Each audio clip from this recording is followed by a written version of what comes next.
improved to 3,100 and his platelet count had improved to 1,05,000. His appetite had improved. He had gained weight of about 5 kg over 3 weeks of durations, and following which his dexamethasone was gradually tapered off after 2 weeks and then stopped. The final diagnosis for our case was given as immune surveillance with disseminated MDR TB, severe PCP, polymicrobial carbapenem resistant pneumonia, and secondary HLH.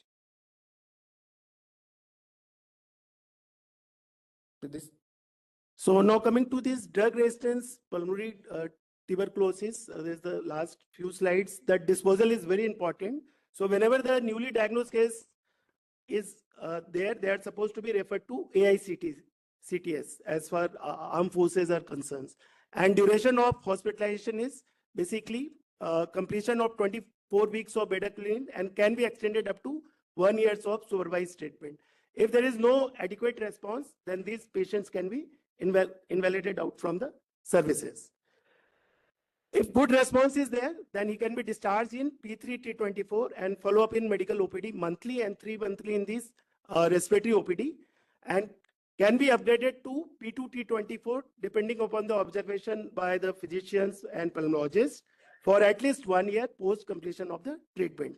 And they can also be upgraded to P1 or follow up into P2 on the basis of radiological evidence and functional evaluations like spirometry and all. So this is the disposals of drug resistance pulmonary tuberculosis in our service setup. So as a physicians or pulmonologist, we should be aware of this. Next. So basically this was a very tricky case, tough case with multiple consultations. So here I would like to acknowledge the contribution from Department of Respiratory Medicines, Department of Pathology, Department of Microbiology, and also Department of Radiology.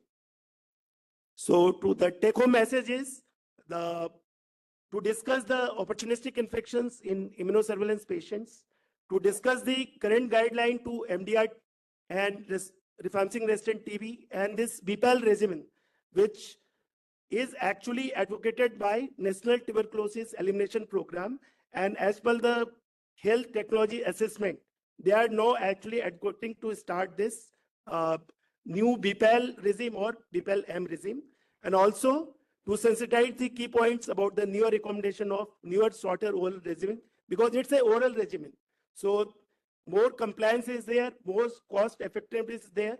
So in principle, as per the latest this guideline 23-24, National Tuberculosis Elimination Program and the expert group, they are recommending the use of this short-term oral chemotherapy in case of MDR TB patients. So we have come to end of our presentations. Now, any questions from resident? Undergraduates, any question? Comments from the faculty? Yeah, Wilson sir, Sergeant Captain Wilson. Compliments on a very comprehensive coverage of the topic. I would like to, dispel this controversy regarding streptomycin and why neurologists prefer streptomycin over ethambutol. So our rationale is that firstly, tubercular meningitis is a high mortality disease. Secondly, rifampicin, which is a bactericidal drug and is readily available to the lungs, is not readily available to the brain because it has poor penetration. So we are on for the fourth drug. The rifampicin, INH, and pyrazinamide are given. For the fourth drug, the choice is between ethambutol and streptomycin, and both have poor CNS penetration. Now, between ethambutol and streptomycin is bactericidal. So that is one rationale that it may reduce mortality. However, there are no randomized controlled trials. And the second point is that sometimes the ATT in tubercular meningitis is given for a protracted period. Sometimes it goes on for 1 year, 1.5 years. It is very common to find ATT going for 18 months in tubercular meningitis. And the third point is that ethambutol is not without toxicity. Yesterday only I saw a patient who was on a 6 months regimen, and within 6 months the patient has developed blindness of 6/60, and this is irreversible. So considering all these points, need for a bactericidal drug in a high mortality disease avoiding blindness because of the protracted ATT regimen and CNS TB, neurologists prefer streptomycin over ethambutol. Thank you, sir. Sir. Well presented, covering all aspects. So basically, regarding the hemophagocytes, they are usually present in the bone marrow in the normal or whatever in the hyperplastic conditions. So the presence of significance, basically, it should be more than 2 per 500 nucleated cells. And besides, the other parameters have to be looked upon it. And besides, we have a flow cytometer also. I request everyone in this forum to send a sample if any suspicion of HLH is there for the flow cytometry. We have a CD56 expression, as we know that is a reduced expression. And besides, which is in the diagnostic criteria, besides which are not there in the diagnostic criteria but are useful, are under expression of CD5, CD7, and overexpression of CD38 and HLA-DR. Thanks. Thank you, sir. Yeah. Colonel Mahesh.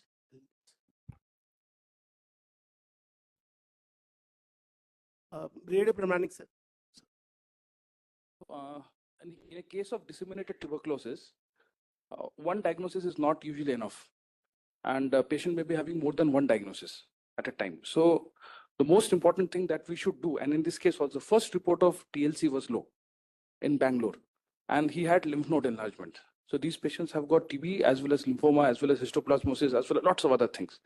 So a tissue diagnosis is a must to exclude lymphomas and to exclude histoplasmosis, even if we have got tuberculosis. And it might be that this patient had hemophagocytosis from the beginning because he had bone marrow tuberculosis involvement also. So these are all dangerous diseases, and we should not miss them initially, because then the outcome of the patient might be bad. Second is that this patient is not out of danger right now because we have given him dexamethasone. We do not know that this patient does not have a lymphoma also.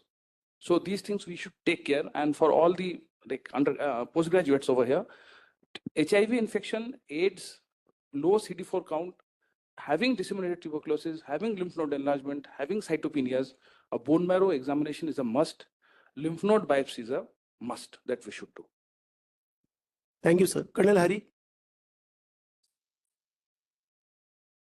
Yeah, yes, sir. To add up, sir, HLH is more common. It's though rare, so it is seen in patients with lymphoma being the most. They are prone to develop lymphoma. So HIV persons with lymphoma, they are more prone to develop. And the infections, histoplasmosis is one which we have to rule out. That is more common association with HLH, though any other infection. This patient had pleural effusion. So actually, PJP, we don't suspect when there is a effusion in the upfront. So it could have been the worsening MDR TB or some other thing which was there. So that should have.